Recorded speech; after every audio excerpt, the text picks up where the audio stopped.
he was there for you. You know, you never felt that Doug disappeared any place. A good improviser puts his focus on the other person, and that's what Doug did.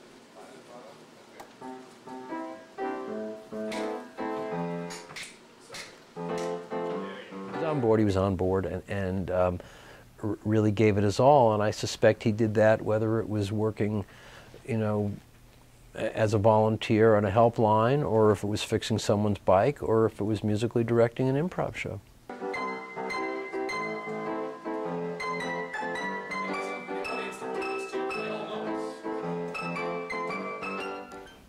And actually turning life into musical theater is kind of what he did, isn't it?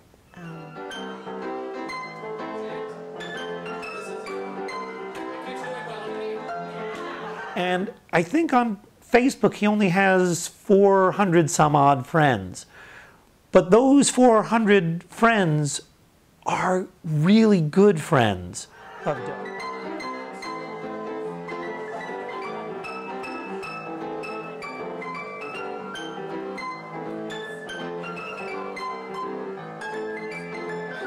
We weren't in touch all the time, but we worked together quite a bit, and when we did, there was nothing like it.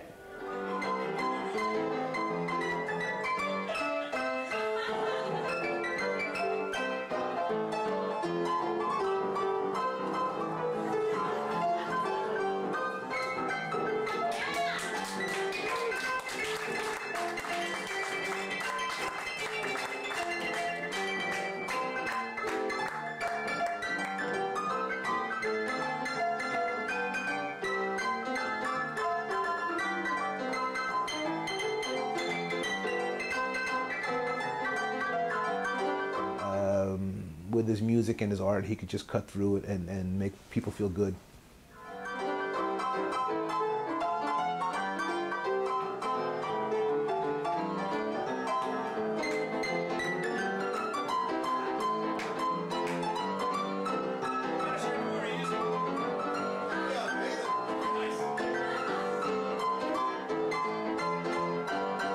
About Doug is I didn't see him regularly, but it was like picking up where you left off every time you saw him. He'd remember your last conversation. He'd remember what you were up to. It was literally like you just saw him yesterday.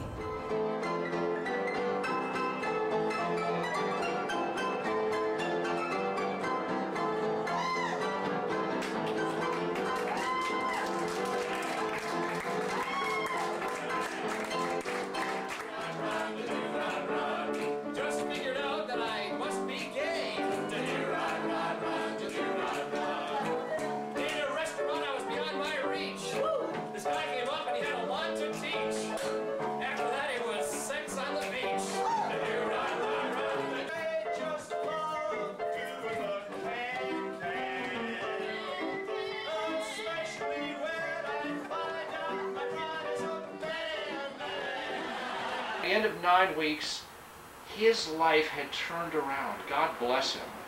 Really? Turned and around. From a janitor to what? A better janitor. For the sake of all of us.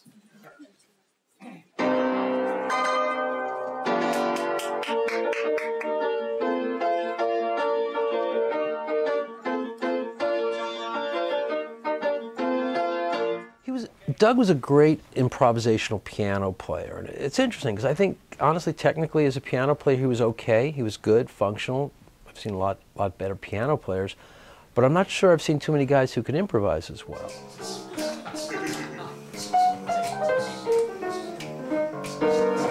I got up out of my bed, and I went to the kitchen and I saw some cereal. There was Rice Krispies, Cocoa Puffs, and a bunch of other stuff, like Cheerios and rice checks and wheat checks and corn checks and bran checks as well. And I remember a couple times where I would be performing improv and he would be playing piano and we'd all be talking about something. You know, my dog broke his leg, and then suddenly you'd hear in the background, how much is that doggy in the window? And he would play the music to your conversation. You know, Ivana, when I rode away to that mail-order bride place, I was told that I would get an East European beauty, someone who was beautiful inside and out. And I've sort of gone along with this whole plan, but you're asking me to kill my nephew, Tommy, who, granted, did hurt my foot in that terrible wood chopping accident. He could play a chord or a musical phrase and just have that then set the tone for whatever follows. That teapot had a set of prints on it. A set of prints that also matches those of you. Yes, I'll get you in a minute. So he was a great musician to start a show. Come on down, please.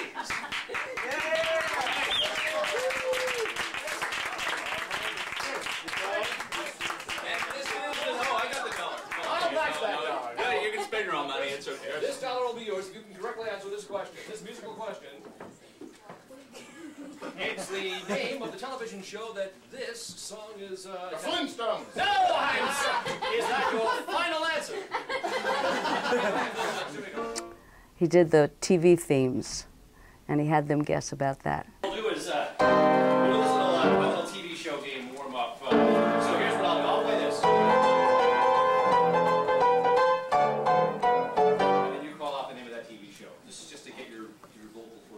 That was what? Patty. Patty. Yes, exactly right. What about this one? Hill Street Blues. Okay, what's this one? Elsewhere. Hill Street Blues. Thank you. Thank you. I was employing sarcasm. That was a literary technique known as sarcasm. So back to this one. Taxi. Taxi. Yes, exactly right. But Doug was very theatrical with his music in Sondheim. And so to have that, as well as the kitschy knowledge of being able to come up with the Wild Wild West, that he could play that from ear and do it perfectly, was a special kind of gift. There would come a time in these jams where, as a kind of a special treat, as a little improvisation that didn't require an audience suggestion, I would start playing some standard song, probably from the 30s or 40s. One that I was pretty sure that Doug would know, and he would slowly and kind of quietly move towards the piano and surprise the audience by sitting down and join me in an improvised duet. And those always went very smoothly.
Doug always had that dual thing going for him, where he could improvise, but he was a piano player. And I think that there was a part of him that always wanted to assert himself as an actor as well as a piano player.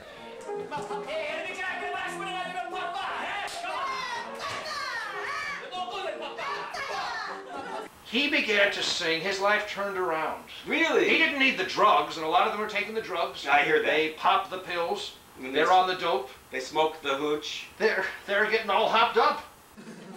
That was the most beautiful thing I ever heard in my life. I'm going to tell you right now, that was fantastic.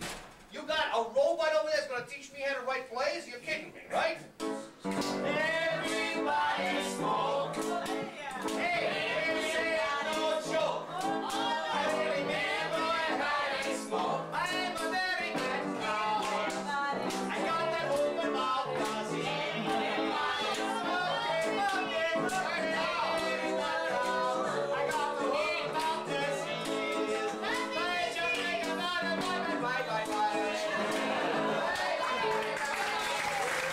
Well, I went to my doctor last week. He's up in this beautiful new loft. I was feeling a little bit kind of cuckoo, and he told me to turn my head and cough. But then he really gave me an examination. He said, "You're cuckoo. I want you on so loft." The circles of people that Doug knew was astounding. It wasn't just the improv community, and he knows a lot of people in that community. I've been astounded by how many people had worked with him that I didn't know had worked with Doug. But he also, there was the bike shop people, and there was the helpline people, and the New York City tour people, and all of these groups knew him, loved him, and you know, if you think of the circles of friends this guy had, I'm not sure I know of anybody that's got more. He just had that relaxed, casual way of making you feel important and that you mattered. And he was kind of like a thread. I mean, he connected so many people. He was great with kids. He was absolutely amazing. He was like a Pied Piper. And he got to know my kids, and then he became a sometime babysitter for them. And the big game he told us whenever we came home is that they would stand on the couch, and because Doug was so tall, they would jump onto his body, and they would do that for God knows how long. And he claimed to enjoy that. Everybody talks about him as far as with the Christmas caroling was concerned, where every year he had a big party, and he would go out and carol the neighborhood with his accordion, and there'd be 20, 30 people walking along with him singing "Come All Ye Faithful." When you get somebody Jewish to come Christmas caroling with you, it says also a lot about the force of your personality. It was here on New York City's Lower East Side, on a block that smells like curry, that Douglas and I wrote our songs, right there. Now, he had many talents, we know, but I know him from the First Amendment. He was our musical director at Mental Furniture. And when it came time for me to do my first album, Doug was the first person I went to, and I said, "Doug, please write some songs with me. I need original material for this thing." And luckily he said yes. I only wish that we could have written 1,000 more. Doug was a gentleman. He made ordinary life like the theater, like musical theater, with his music and with his humor and with his just joy for being around. If Doug was correct that he was not a great pianist, Doug was very good at so many things that I think the sum total was just a great person and a great big heart and somebody that I love dearly. And there's just spots in town that I would always run into him, as if by magic. So I'm sure every time I hit those spots, I'll think of Doug. So today at least I see him as a composer, and I guess there's a famous story about George Gershwin when he died. The way I hear it, two guys are walking down Fifth Avenue, and one man says to the other one, "Hey, did you hear George Gershwin, the composer, he died?" And the other guy says, "I don't have to believe that if I don't want to." Well, that's the way I feel about Doug. I don't believe it for a minute, and neither should you.